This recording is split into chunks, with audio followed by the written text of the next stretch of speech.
Welcome back to the Custom FX YouTube channel. This video is going to be on the 2014 Tri-Glide with something that I recently changed. Now I've already put these on, but the levers. These levers are from a company called SoftBrake. They are based out of Idaho, and what they do is they put a bend different from factory. They use factory Harley levers. They do not use aftermarket ones, and they will actually put a bend in it to make these hydraulic clutched bikes a lot easier and a lot closer to being released. Now I already did a video, these are already installed, but I did some older videos for a before and after, which I will show that to you next. But I want to give definitely a big shout out to SoftBrakes. This right here is going to be their logo.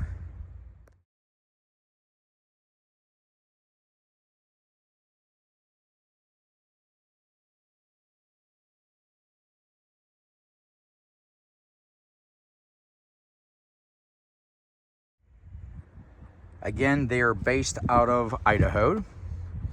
Now, you don't have to go with the brake one, but I also still went with a brake because it is a little bit closer than what the factory is.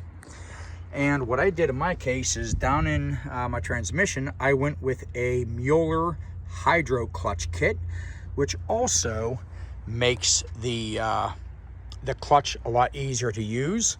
Again, not to be repetitive, because I know I said this earlier whenever I made the video on these levers, but it will make 35% easier on our V-twins and up to 45% easier on M8 models. Now, some guys will actually change the levers with adjustable ones. They can be quite pricey, and some guys really like them. But if once you got them adjusted, I guess if you like it, you're going to leave it all in one position. These are affordable, they're nice. But right after this little cutaway here, I'm going to show you a before and after. And once I show the before and after on the clutch levers, the other thing I also got from them, from SoftBrake, is a new extended brake pedal assembly. Now I will go ahead and I will do part of the video at the end of this showing the disassembly and reassembly. I gotta take the floorboard off. But what's nice about this is whenever your foot's in there, your foot is always hitting this, so you're gonna pull it up and then go out. And once you get used to it, that's great, but it may as well make things a lot easier for you. So what it is, it's an extended lever, so it's going to push. The lever is going to be out further up into here, and it's also going to be down forward as well. And they make them in various sizes, compatible with lowers and other things like that too. So a big shout out to SoftBrakes, who really makes quite a few accessories, so definitely check them out. So at this point, I'm going to cut away what I did about 2 weeks ago, the before and after of the levers. Again, apologies if some things are going to be repetitive of how they bend them and how they manufacture them, but they use stock levers. And I will tell you, for the last couple weeks, this is great. Yeah, whenever I just let it out roughly right about there, and it's already grabbing, already in a friction zone. You're just barely out, set up all the way out. So again, shout out to SoftBrakes.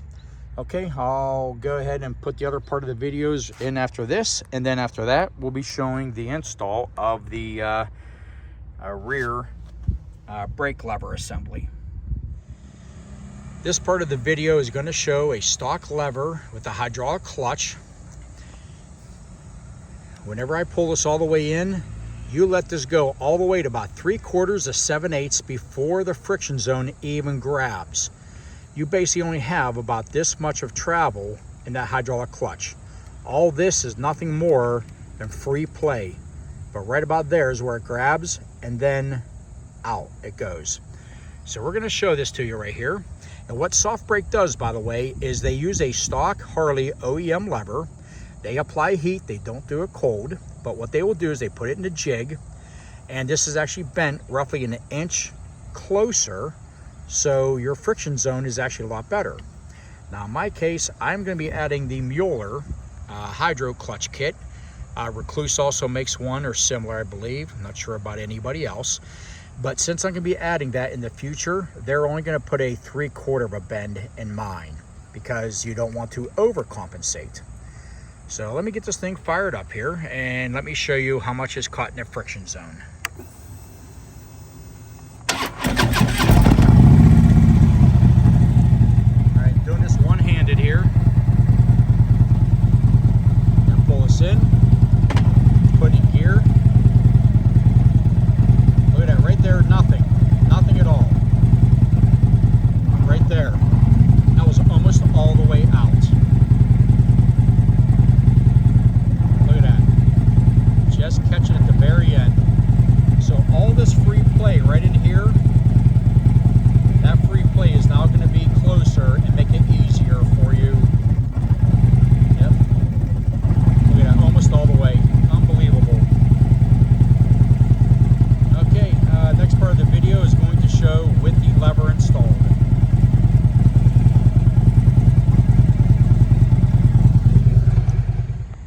Okay, I did another video about a week ago before I put the rake kit. I also put a Müller clutch hydro kit in this, which also takes the resistance 35% better for V-twin, 45% easier pull for M8. But SoftBrake is the manufacturer of these levers. You basically send your stock Harley levers back. These are slightly pre-bent, different, but if you do have their hydro kit, it's bent less. But I will tell you, I start letting it out, it starts grabbing right about here. Unbelievable, instead of almost all the way out. So I'm gonna go ahead and I'm gonna fire this thing up here and I'll show you. It's loud, so I'm not gonna speak in it, but I'll just go ahead and just show you now where the friction zone is on this. Okay, go to fire it up.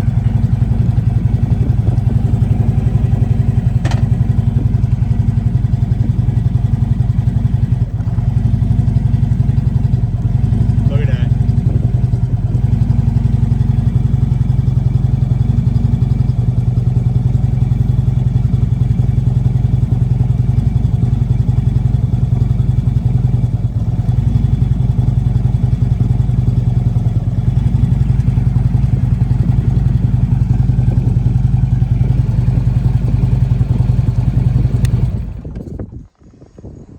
Guys, I cannot say again how much adding these levers, people go with those, what are they called, Oberon, PSRs, there's a bunch of them that have the dials, you can dial it in. You know what, if you want to go ahead and spend all the money, God bless you. I spent a lot of money actually on this strike. I'm not afraid to put the money into it, but when something works and it's also easy on a pocketbook, that's the way to go. So I actually got the Müller kit, so instead of the 1-inch bend, I get the 3/4 bend.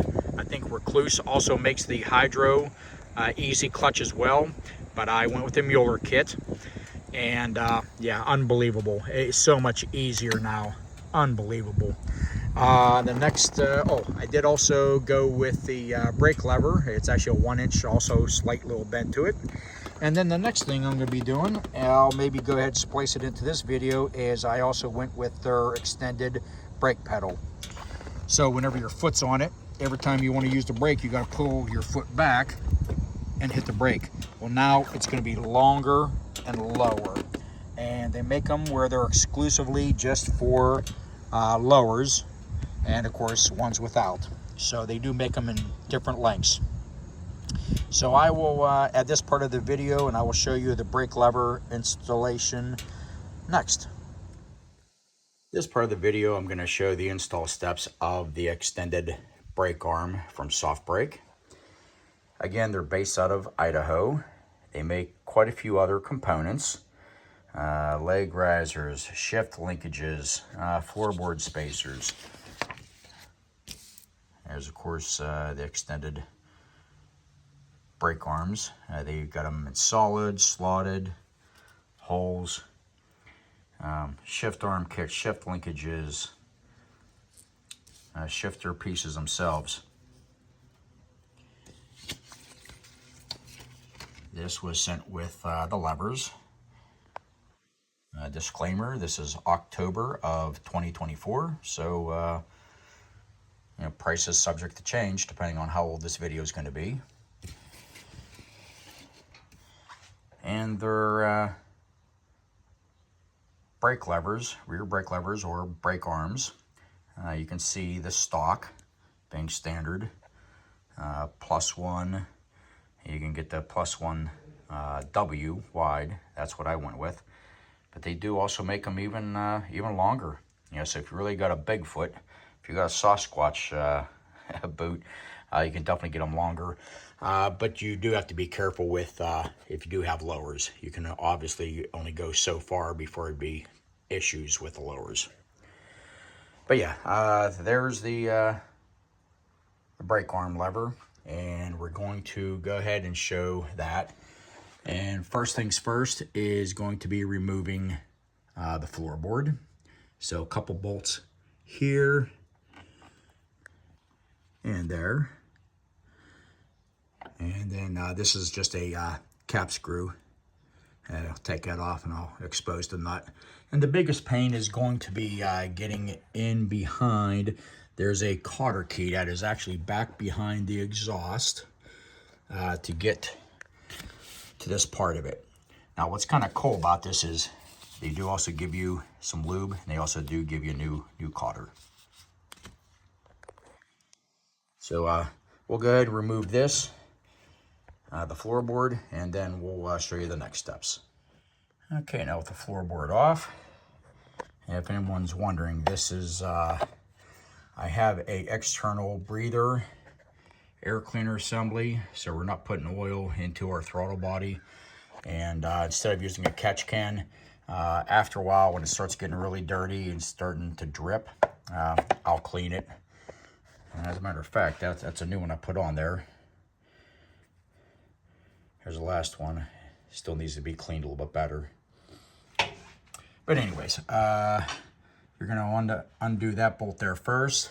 But I think you might want to first, I'm not sure if you can, see where I got my finger on right here. You see that moving? That's the cotter keys. This is the trickiest part right there, is just getting that cotter key so you can pull that pin out. That again is what's going into there. That cotter key is right in here. So once we take out the cotter pin off, we'll take that bolt off right there, and the assembly should be ready to come off. The pedal is now off. You can see where the pin goes through, which is this pin. That sits right in here. Your pin goes through, and of course you got the hole for the cotter key that you took out.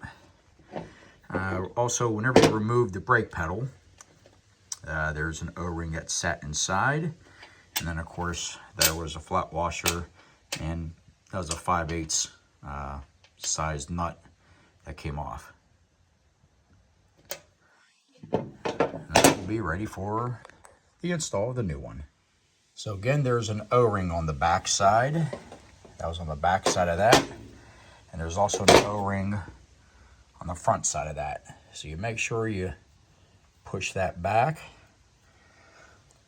With the super lube that they've also supplied, you're going to go ahead and grease the shaft.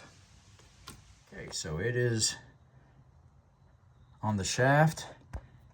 The clevis pin is also on the brake lever there. And I'm not sure if you can see it, but see if we can zoom in. Okay, and yeah, right there, you can actually see I got the cotter key in there. So at this point, you're going to go ahead and put your other O-ring on,